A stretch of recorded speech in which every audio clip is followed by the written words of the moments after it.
and welcome to A Problem Squared, the podcast equivalent of a hot dog, in that it's satisfying, but should only be consumed as part of a balanced and well-informed diet. It can also get a bit messy if its sources are inaccurate. Yes? The bun in this analogy is your host, Matt Parker, who holds everything together and is very long and Wow. surprisingly high in sugar. I just And measure my height in sugar cubes. if we were to measure you in sugar, it would be surprisingly high. Are you saying I'm sweeter than people expect? Is that the angle you're going for? Like normally people say that about mean people. Oh, they're sweeter than you expect. Well, I have got resting sarcasm voice, which can be a problem. Where if I say most things, I'm like, Beck, that was just what a great introduction. It's so true. Like, it's so true. I need to be careful because if I just state a fact, I sound sarcastic. And so I'm aware. There have been multiple times where I've thought that you were taking the mickey and you've been like, no, I'm genuinely impressed by something you've done. And I'm like, Exactly. Just let me have this one, Matt. And you're like, I'm trying really hard. So I will accept sweeter than people expect. I mean, you're not now because you've ruined my intro. The bun in this analogy is your host, Matt Parker, holds everything together, is very long and sarcastic. And I'm your other host, Beck Hill, the ketchup. By no means the star of the show, but without me, the whole thing can get a bit dry.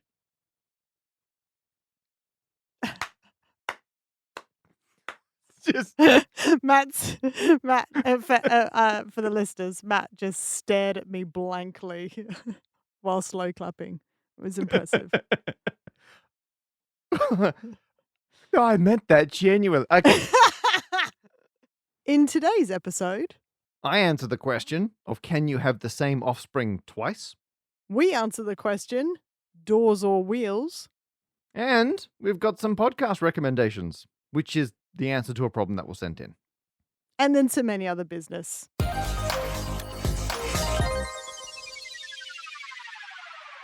Matt, before I ask you how you are, we've had some lovely reviews. Thank you to everyone who sends us in reviews as Thank well. you. We really appreciate it. Some more 5 stars. These are very helpful for making sure that other people find and listen to this podcast. But I wanted to highlight this review from Phil Chater, who made their headline, Beck Hill's incredible, and the maths dude isn't too shabby either.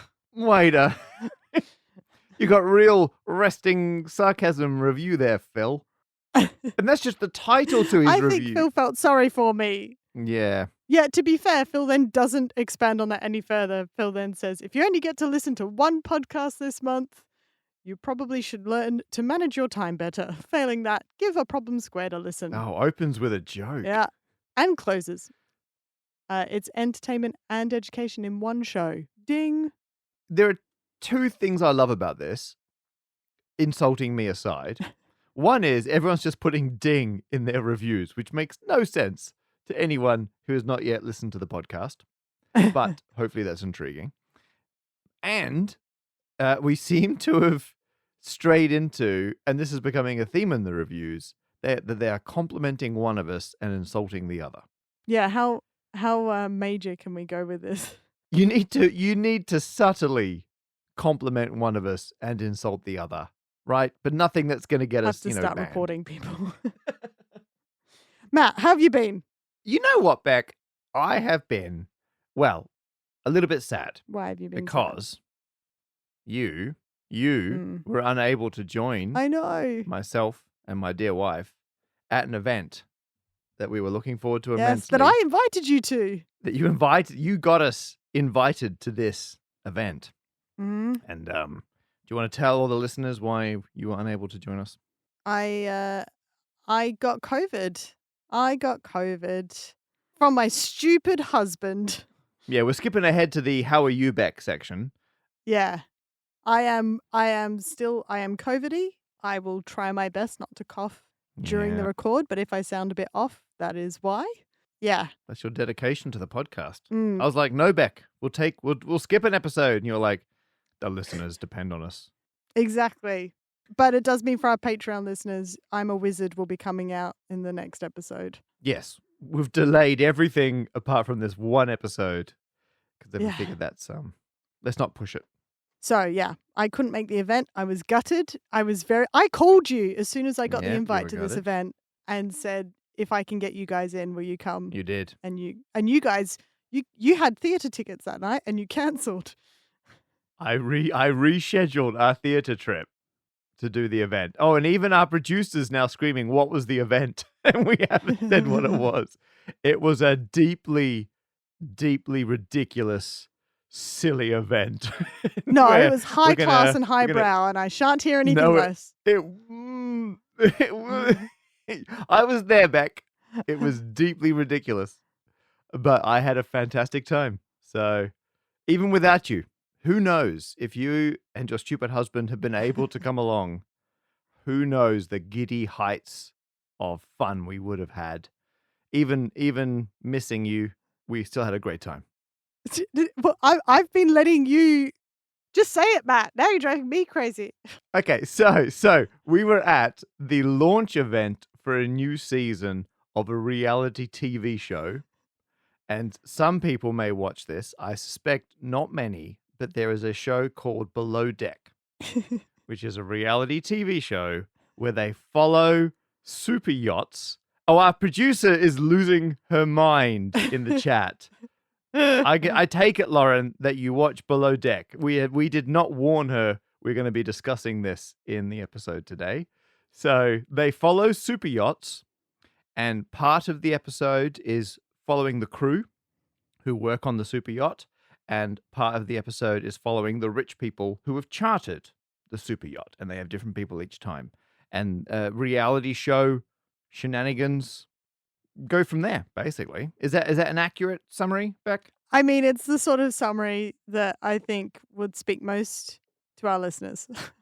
Yeah. Yeah. It's ridiculous TV, and they had a series set like in the Caribbean, and then they had a spin-off series set in the Mediterranean, and we were there at the launch of Below Deck Down Under. Which also, that's kind of like that's like the opposite of an oxymoron, isn't it? It's two of the same thing. It's even further below deck and down under. It should be down Yes. under below deck is what it should be called. I think we're in the ocean at this point. Under If we're the down hull. under being below deck, you're right. Do Hull. We're in belows hull. and down unders, do they It's add recorded in or hull. do they multiply? That's my question. We're in the hull. Right. So they've obviously thought we've got to do the UK version of an Aussie show launch. We need like the rent an Aussie crowd. We need all the Australians who are going to come and love this show.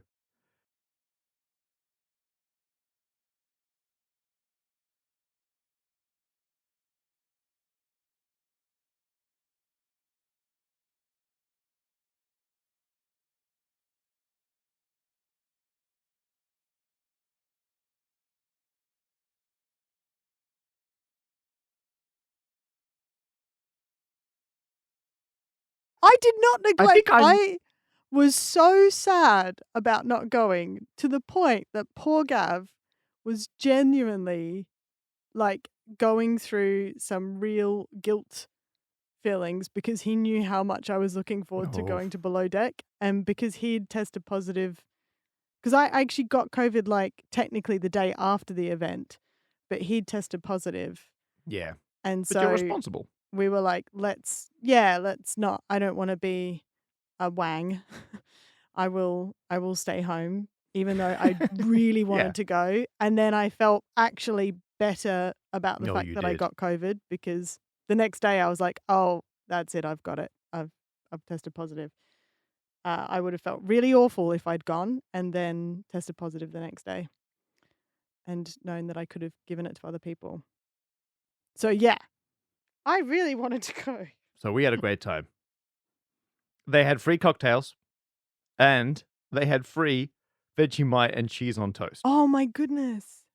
The only people who could stomach it, and I say people, it was just me, were those with a very high tolerance for Vegemite and a very keen instinct for free food. So you're actually surprisingly high in salt rather than sugar now. Yeah, I am. I was definitely high in yeast extract and salt, and so I had more cheese and Vegemite on toast than I think I've ever had in one sitting previously. I was standing, but you get the idea. To the point where the wait staff were like, hey, if you want anything, just let us know. We'll grab it from the kitchen for you. Like, if no one else was there for the free food, it turns out.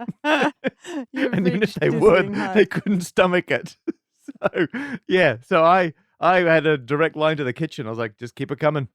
And I stole you a goodie bag. What? And I've got it right here. So ready? Here's your goodie bag. My gosh. got, It's like a proper beach On bag. the front, on the front it says below deck, and on the back it says primary charter guest. So there you are. Oh, Matt. If you want socks that say below deck, you're in luck. I Let me do. grab those. Where are they? Well, here you go. There we are. There's your below deck socks. There's a hat. I don't know why the brand of the hat is Budgie Smuggler. And I don't... Is it the brand or is it a phrase? If it's the phrase, I think they're insulting us. Now, there are two things that I think are the peak of the bag, and I'm going to show them the one I think you're going to enjoy more, followed by the one I'm going to enjoy more. Okay. Full packet of Tim Tams. Oh, amazing. So, I don't know how they did that, but Beck, these are, you get your full pack of Tim Tams and jar of Vegemite. Yes. I don't have any Vegemite at the moment. Which I'm super excited because I ran out literally 2 days before we went to this party. I finished my stock of Vegemite because it's been so long since I last got to Australia. I've not managed to stock up on my catering-sized Vegemite. And I'm going back in about a month.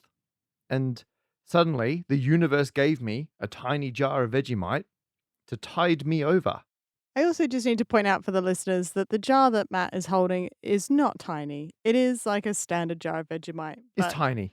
Matt No, gets it's such really, big like- jars normally. Oh yeah. I can't be buying these on the regular. Come on. So I fly back with a few of the big ones in my case. So Beck, next time we do an in-person recording, I will hand over Swag bag. This free swag bag. Yeah. Okay, Matt, this problem comes from Andrew Smith, who says, so I was driving in my car today and had the following thought. What are the odds of having the same child twice? Not twins. Giving birth to a child, getting pregnant, then having the exact same child again.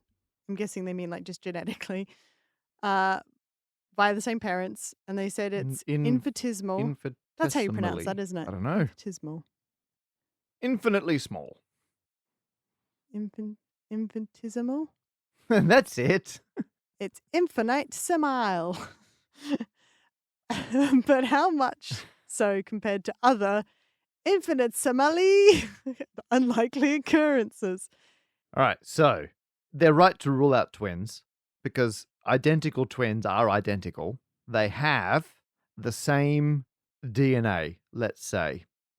And I need to just warn everyone, I am a mathematician about to just go blundering into biology. And as has previously been established, biology is a mess. No one's sure of anything.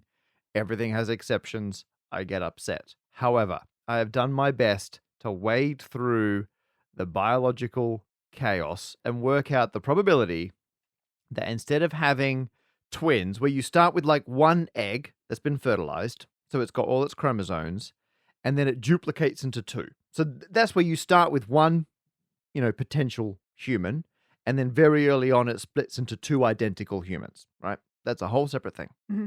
And non-identical twins, that's just where you had two humans at the same time.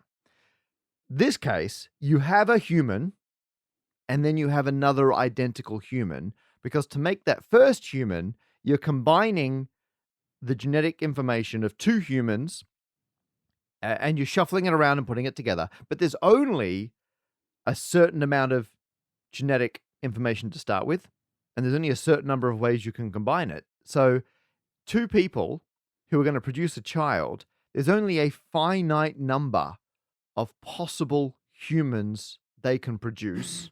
You say only. Well, for one definition of only. Why do I get the feeling that this is going to involve an exclamation mark? Both literally and punctuationally, there will be, and by literally I mean there's some factorials. It's a big old number, just as a heads up. However, we're going to have to make a bunch of approximations along the way. And so I just want to say, before we go anywhere, I will occasionally say things like, I'm ignoring mutations, or I'm not worrying about, this situation or that situation. And that's because all I want to get to is kind of the rough size of the number. I want to know roughly how many distinct humans can a pair of humans create with their DNA. Yeah. And there's a bunch of stuff I'm just going to rule out because it doesn't make a big difference. And I thought I'd actually start just by establishing it's okay to do that. By looking, first of all, at, let's say I was asked a much easier question, which was, what's the probability of winning the lottery in the UK at the moment? And I can calculate that because there are 59 possible numbers you can pick. You choose 6 of them, and I can work out how many ways there are to do that. So I'm just working out the combinatorics. How many ways can you choose 6 numbers from 59? And then that gives us the probability. And actually, there are 45 million, roughly, just over 45 million possible ways you can choose 6 numbers out of 59 possible numbers. But let's say, and the probability, by the way, is 0.000002%. Very small. 5 zeros and then 22%. Tiny. But let's say along the way, while I'm working it out, for strange reasons, I go, oh, you know what? I'm going to ignore all the options which are all square numbers. I just can't be bothered including them. Yeah, they're legitimate lottery tickets, but just to make the maths easier, I'm going to ignore them. And people are getting up in arms. And they're like, how? You can't ignore them. They're real options. Well, that changes the probability from being 5 zeros, 221939% to being 5 zeros, 221939%. It's identical. Just because I ruled out those options. Right. Even if I said, I'm going to ignore all the tickets, which are all odd numbers, it's still 5 zeros, 22%. It hasn't changed. Even if I say I'm going to ignore all the lottery tickets that have a 7 on them, the number 7, which is a lot, over 500,000, it's still 5 zeros, 2%. A little bit different. Wow.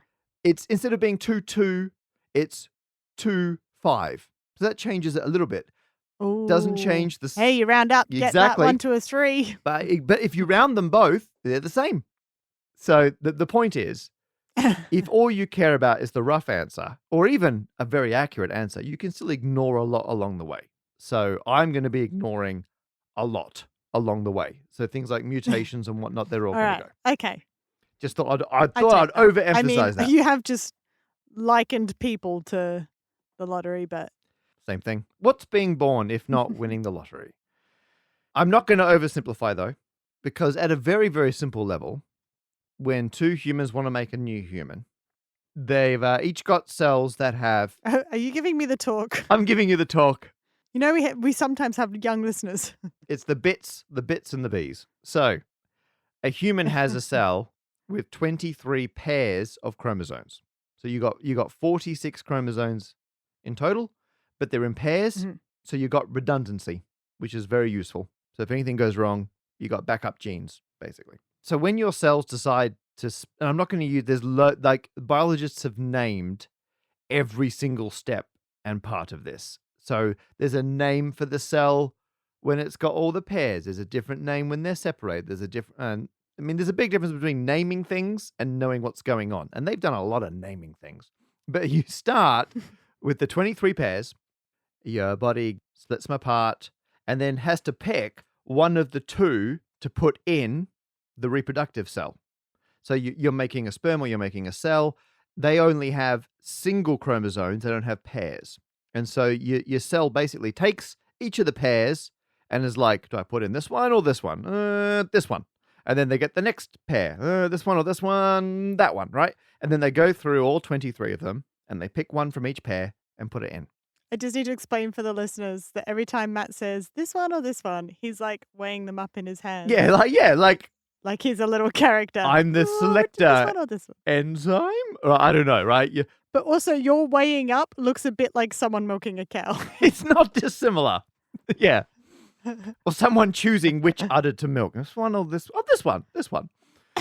And so, if you just run the numbers on that, the number of ways you can choose one of the chromosomes from each of the 23 pairs is 2 to the power of 23, which is just over 8 million.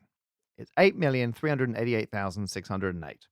So if you start with a single human cell and you choose one chromosome from each pair, you've got just over 8 million possible, like either eggs or sperm that you can make by choosing those combinations. You've then got the other human doing the same thing. So they've got another just over 8 million possible cells that they can produce. And then you've got all the possible ways to combine all of those. Just to get an analogy going in my head. Yep. If I went to a popular sandwich chain restaurant Yep, gotcha. and they only gave me 2 choices each time. So they were Yep. like, what bread do you want? Wholemeal or white? Yep, And two then options. I chose one. Yep. And then they were like, chicken or tofu. And then they were like, lettuce or spinach. Yep. High sugar bun, cheddar low or sugar bun. Swiss. Yeah, all the way down. Yeah, high in salt, high in sugar, long. Yeah. A little bit of Vegemite, Yeah. too much Vegemite. They're all your options. Yeah. And if there were 23 of those steps, Yeah. there are just over 8 million possible sandwiches you could walk away with. Amazing. And that's not including, but you have to make a choice of each one, right? You can't Yes, have a you missing have one. to. There's no null option. You got to have one of every single one. We're ignoring all the perfectly valid That's fringe right. cases. Very valid. Yeah. Exactly. But we're just trying to get a headline stat across the total number. But now you've got 2 people, because I hate to have to talk, but 2 people both buy a sandwich and then they put their sandwiches together. And because there's 8 million sandwiches the first person can have, there are 8 million distinct sandwiches the second person can have. There are now 8 million squared sandwich combinations where people mush their sandwiches together. Yeah, like a double-decker to sandwich. make a new sandwich. Like a double-decker sandwich.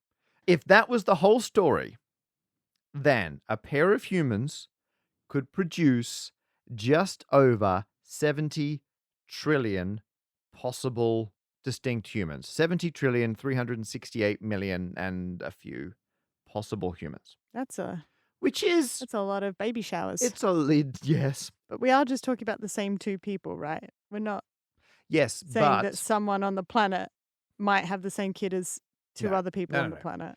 What it means is that if 2 humans have a child, first of all, that's one of those 70 trillion possible kids. And then they have a second one, there's a 1 in 70 trillion chance they have the same kid again. Yeah. And so every time a family has 2 kids, there's a 1 in 70 trillion they have a match. But now you think, what if there's been 70 trillion human families or breeding pairs in existence?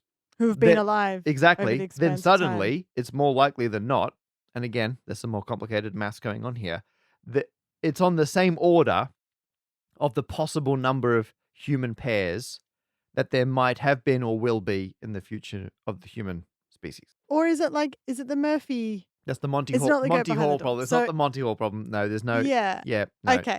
Every time in this show, It's not like the chances No. each. you always win a It's kid. not okay. You don't get a sports car occasionally. I'd like to point out that's a very funny pun involving the word kid. Anyway, It is good. Thank you. It's very good. So good, I thought I would underline it because that makes it funnier. So, now the reason I'm being a bit vague is I didn't bother carrying on the exact calculations. I did this, the rough approximation, got 70 million possible humans per pair of humans. And I was like, oh, that's weird because that's not far off the number of humans there are or will be, etc. However, I knew in my limited biological knowledge that is not the whole story, because your cells don't just choose between the 2 possible chromosomes. What they do is, first of all, they duplicate them all. So they got twice as many as they need. There's now 2 copies of everything that was already in pairs. So actually there's technically 4 of each one, but 2 identical pairs that pair. And then they take one of each of those and they do a crossover. So it's like in the sandwich version, if they're like, do you want the whole meal or the plain bun? The white bread. Yeah. You can actually choose. I want the first 10 centimeters of the whole meal, and then I want you to cut it, and then I want the rest of the white after that. Yeah, half and half. Yeah, half enough. So they cut both the buns and then swap the ends over. Mm-hmm. What actually happens in your cell, give or take, complicated enzymes and all those things, two of the strands of the DNA kind of cross over each other, Oh, yeah. and then they cut and separate at the crossover point, and it can happen more than once. So you can have 0 crossovers, you can have 1, you can have 2, you can have it seems up to 4. And there's some complex biology going on where it's not totally random, like you won't have like arbitrary crossovers, but also you'll always have 1 or 2. You don't often have none, because it's a really useful way to shuffle the genes around by mixing and matching across the chromosomes. Suddenly, you have a lot more options. So is this where recessive genes comes from? Recessive genes comes from the fact that, and that would happen in the simplified version, you get pairs of genes, one from one parent, one from the other Mhm. parent. And if they've all got duplicate genes on them, and so if one of them is faulty, or you've got the backup one, or if one of them is dominant, it will overpower the other one, Mhm. and that's the recessive one. If you have 2 recessives, there's no dominant one Gotcha. to, shout over them, and so they get to do a thing, which is why it's called 23andMe, not 46 and, Us. us. Yeah. So, because you have technically got 46 chromosomes, but they're all paired up, Gotcha. and the pairs are, Oh, yeah, like how they're not you would say, duplicates of "I've each got other, but 23 they do the same pairs job. of socks." You don't say, "I've got 46 socks." Exactly. Yeah. But in this case, the socks aren't identical, but they do the equivalent job to the other one in the pair. And so if one sock's got a hole in it, you can wear the other one. I think that works. Oh, yeah, okay, that makes sense. And what about a crossover? Is that when you've got odd socks? A crossover is where you cut the end off 2 socks and swap them over. So they still match? They still match. They still do the same things, but now you'll swap them over. And there's I don't want to get too distracted in how and why cells do this, but it's a very clever way that you duplicate and then you cross the non-duplicate chromosomes. So let's say you've got a pair of chromosomes. So you've got A and B. Mhm. You duplicate both of them. So now you've got AA and BB. Alright, so I got a pair of socks, and then I duplicate those. Yep.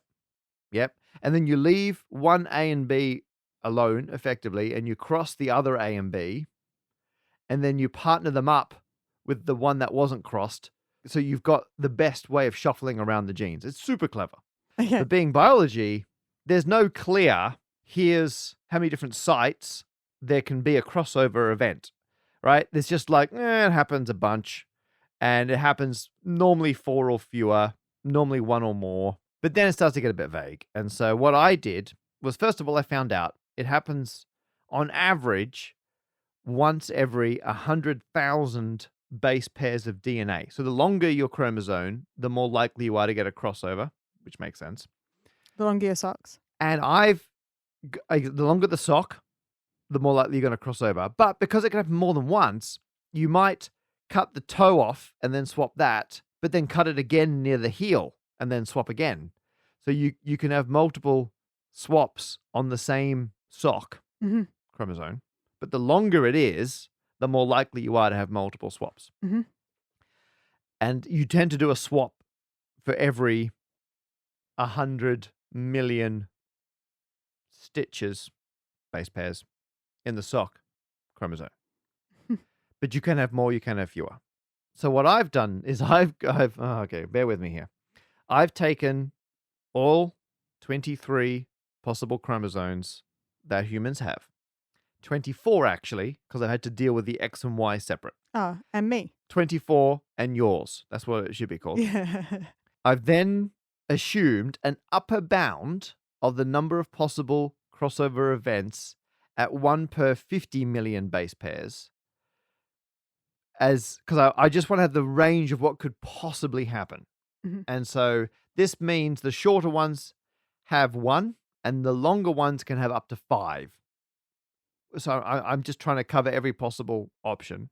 And then I've worked out how many ways there can be zero crossover events, which is one. How many ways there can be two crossover events, how many ways there can be three, four, up to however many the maximum number is. And I've assumed the crossover of points are always between the genes that are on the chromosomes. So your chromosomes are basically the DNA is a series of genes which encode for making one or more proteins. And so I've assumed the crossovers happen between those. Not a biologist.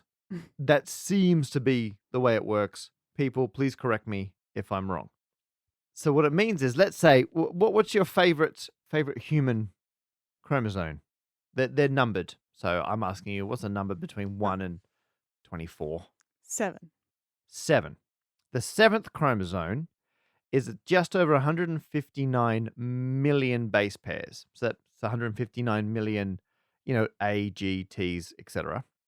It contains 989 working genes, which means there's 988 places between them where you could have a crossover Oh my event. goodness. And it's long enough that there's going to be there could be none, there could be zero, there could be one, there could be two, there could be three crossover events in the extreme. There's probably only going to be one or two, but it means you can go through and calculate the number of possible ways that those combinations can happen. And if you add up the number of ways you can have zero, which is one, the number of ways you can have one, number of ways you can have two, you can have three, you then get a grand total. There are 161,227,770 ways you can have crossover events to mix and match chromosome number 7. Oof. And I've done that for every single chromosome. Mhm. And then I've gone through and combined them all to work out the number of possible reproductive cells that you can produce, assuming every possible crossover event. And if you are starting with an XX configuration, there's 3 times 10 to the 166 possible cells you can produce. If you're starting with an XY configuration, because the Y is a bit smaller than the X, you got fewer. There's 2 times 10 to the 160. Now these are outrageously big numbers.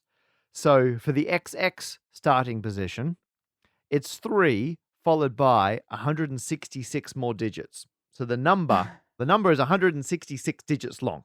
It's just ridiculous because you still got to combine one sperm with one egg, and then you combine them to work out how many possible options there are. And again, that varies depending on if you're getting an XX or an XY out the other end, but they're both on the order of a number with over 300 digits in it.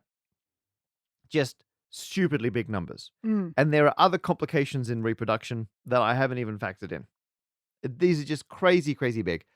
And Andrew Smith did say, is there a way to compare that to other infinite Simali unlikely occurrences? So here's the crazy thing. The probability of having one child and then having another identical child is so unlikely, it's the equivalent of, out of the entire observable universe, picking out a single proton and going, oh, that's cool, mixing it back into the observable universe, and then choosing another single proton at random and getting the same one again, purely by coincidence, and in fact, doing that 4 times. So, Are you saying that it's more yeah, likely that someone will pick up a grain of sand and then the next day, like, pick up a grain of pick up the sand and same it's grain the of exact sand. same grain? Yep, and do that 3 more times. So you've done it 4 times in It's total. more likely they will do that than Yep, have the same child twice. correct. It's because combinatorics, once you start combining things, the number gets real big real fast. Does And so it's not gonna happen is the short answer. Like, there is a chance, but it's so ridiculously slim that it's basically impossible. I mean, the mathematically though, it's still finite. There's still only a certain number of humans, distinct humans that two humans can produce. And I've not gone into any of the way genes are expressed and, are we just talking humans or who are indistinguishable to our human perception? Like, biology is a mess. I've taken the problem as stated to be the equivalent of identical twins, which means the chromosomes are all the same, and in that it is 1 in 10 to the power of 333, and that is just ridiculously unlikely. I prefer the term slim possible. I think we should make that a thing. It's slim possible. It is impossible, but there's a slim chance, but it's impossible. It's slim possible. I will just say for everyone who's like, there's no way that probably having the same human is less likely than finding the same proton in the universe. The difference is in one case, you're just trying to find a single thing. In the other case, you're looking at not even pairs of things, but incredible overlapping combinations of things. Mm. And combinations just get so big so fast. But yet, intuitively, we're like, but the universe is so big. I'm like, yeah, but combinatorics like can be even bigger. Do you know what's amazing is that, and I know it's different, but despite how slim possible it is, Yeah. how you can still have two separate kids that look heaps the same. Oh, yeah, yeah. Actually, Andrew did have another question about how percentage overlap, how similar siblings can be, but the genetics just gets so crazy Mm. that the way you go from your DNA and your genes to your human is not a nice, crisp mathematical calculation that I can crunch. And you're absolutely right. You'd be amazed how similar siblings or even people in different, generations can be because, humans, man, humans. I I I mean, my head's, to be fair, with COVID, my head is already blown. but Yeah. Yep. but I am very impressed. So I, Yeah. from my angle, I'm giving it a ding. Our next problem, which has been sent in by everyone, is are there more wheels or more doors in the world? Apparently, everyone's asking this question. Everyone's definitely been asking us. So, Beck, wheels or doors? I got doors. Oh, me too. Excellent. Cool. Doors it is. Ding. Ding, ding, ding. Now, Beck, we have a dinglet, a mini problem. And this was sent in by Ava on the problem posing page at problemsquared.com, who says that A Problem Squared is the first podcast they've listened to regularly, and they've discovered they really like the format. Oh, that's nice. They want to listen to more. However, they don't know how to find more good ones, like other podcasts. So they're asking, here we go, do you have any recommendations for other fun and nerdy podcasts? I do, actually. Good. One is called A Podcast of Unnecessary Detail. Oh, that I don't know if rings a you've bell. heard of it, That's, Matt. yeah. Wow. I mean, I hear they're also afflicted by having and some mass guy, but other than that, it's quite a great podcast. not too shabby though. Not too shabby. I tell you what, I've been listening to it, but it does weird me out when I hear you saying hello, like as if you're just introducing our podcast. I feel like I get And a, suddenly you're like, oh, yeah, I'm it meant to be at panics work. me. Yeah. Yeah, I'm like, oh no, I haven't prepared. But that's not the problem. The problem is what part? So, a podcast of unnecessary detail. Recommend that. While we're plugging it, we're just about our second series of a podcast of Necessary Detail, which, just in case people aren't aware, I do with Helen Arney and Steve Mould, Festival of the Spoken Nerd. We are known as collectively. And season 2 out soon. Yeah. So, yeah, if you enjoy this, check that out. Yeah, I mean, it's not as good, but sure, go check it out. It's not as good. Not nearly. No. Other nerdy podcasts, Science Versus, big fan of that one. If you haven't listened to it, it's All just right, it's a good Science one. VS. It's hosted by another Aussie, Wendy Zuckerman. They did a brilliant episode recently about the Joe Rogan interview with regarding vaccinations and everything like that. So that was absolutely Ah, fascinating. But it's a really, really solid podcast at Science Versus. I also recommend Mathematical Objects, which is hosted by a friend of ours, mathematical friend of ours, Katie Steckles, yeah. and Katie Peter Sickles. Rowlett. I am on an Peter Rowlett. Yep. episode either now or coming out soon. If anyone wants to hear me talk about whether a joke can be counted as a mathematical formula. Yeah, people show up, talk about an object. Yeah. Progressively less and less strict definition of the word object. Yes. Yeah. Mine was far more conceptual. Another one I've always been a big fan of is Reply All. Most people probably already listened to that. If you like Reply All and you wish it was nerdier, then make sure you check out the Darknet Diaries. Some really fascinating stuff there about programming, coding, hacking, all that sort of thing. Very interesting. And one that isn't as nerdy, but I thoroughly recommend, and I would love so much if everyone that listens to this suddenly went and listened to it, is a show called The Dream Factory. If you like all the puns that we do on this show, and you're like, I would like that, but with none of the learning. The Dream Factory is really adorable. It's two lovely guys. People tweet them pun based movie titles. I think one that I sent them recently was The King Kongsman. The Fast and the Spurious. That kind of thing. Yeah, they love that stuff. Yeah. So Ah, there you go. people send them stuff I like would that. watch The Fast and the Spurious. Okay, well, what we'll do is I'll tweet it to them. I'll say that you've mentioned Right. it and see if they can basically they come up with what they think that film is. And it's just them Oh, great. having a little think about what they think the films are. It's really enjoyable. It's very pleasant. I think it's PG. I don't recall hearing them swear, but don't quote me on that. But I it's one of those podcasts that I can recommend, a comedy podcast I can recommend that I don't believe will offend anyone. Yeah. I think for any media we mention or recommend in this show, legal guardians should just have a quick check themselves before they pass them on to any offspring. Yes, absolutely. But I highly recommend. Yeah, The Dream Factory.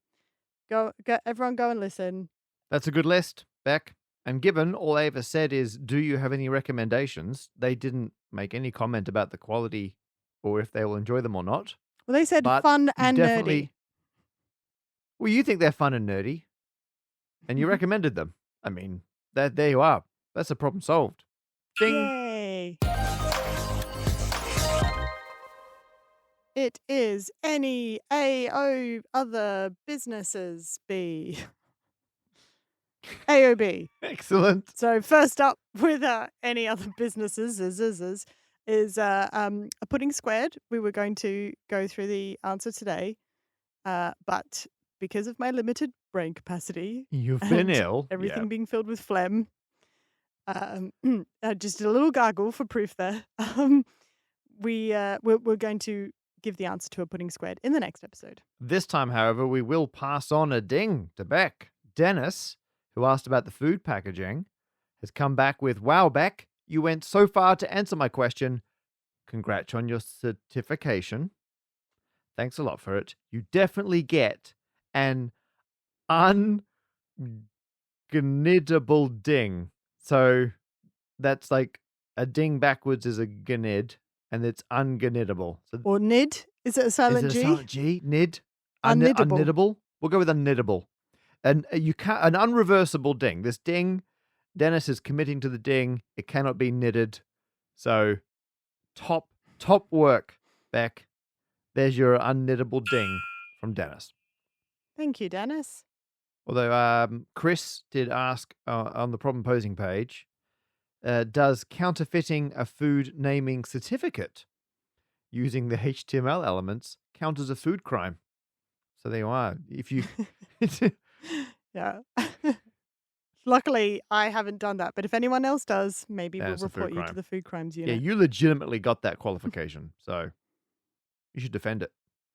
Also, I just want to say that when people send us problems, so often they say such lovely things Oh, to us in those messages, and I want everyone to know that I read them and they're really lovely and appreciate them. So even if we don't get around to answering your particular problems, thank you for keeping up the yeah. kindness and for going to the effort and time of sending us your problems. We do appreciate it, and you are loved and special.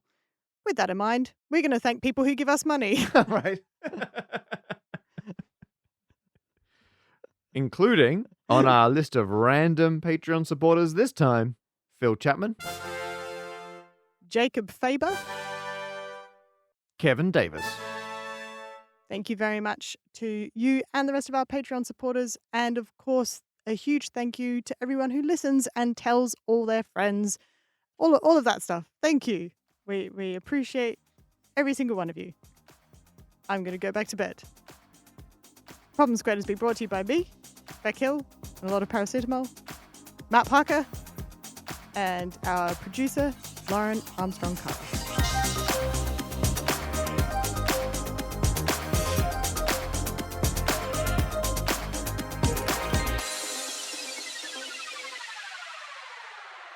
Beck, I'm about to ask you Mhm. if what I'm showing you is your card. But before I do that, we've got an answer on why we do this. And it's so telling Oh, good. that we didn't know why we were still doing this. But thankfully, our listeners do. Several people wrote in that it came from episode 018. Oh, yes. Someone named Red probably gave us the most accurate answer. They said it was episode 018 at 30 minutes and 26 seconds in. You were answering the problem, what's something I can say or do to make a good impression when meeting other people? And they have written out the transcript of what happened. So, I mean, good job, Red. We could just play in that recording. But I think, given that they've actually typed it all out, we should do it like a little radio play. So should we recreate? Yeah, we should. Yeah, well, let's recreate the origin. Should I And do an accent then? you can do. I'm going to try and do it as old time radio play. But I was assuming you were going to play Beck and I was going to play Matt, but I'm open to suggestion. Oh, yeah. Yeah, Should we okay, swap? let's swap Okay. roles. Why Oh, I not? regret this. Yeah, like a Freaky Friday. So I'm Beck. Oh my goodness. I'll try and do your sarcastic You voice. can do resting sarcasm voice. I'm going to do more Australian voice. Okay. I think that's I'm not more Australian. I'm just happier. yeah, 100%. No, we're not. Well, exactly. One of my coworkers had. Oh, hang on. Sorry, I came in too strong. Too strong. I don't think you came in strong enough. Okay, this is what Whatever happened. you're thinking, ramp it up. More. Okay. Ready? Yeah. Let me take you back to episode 018.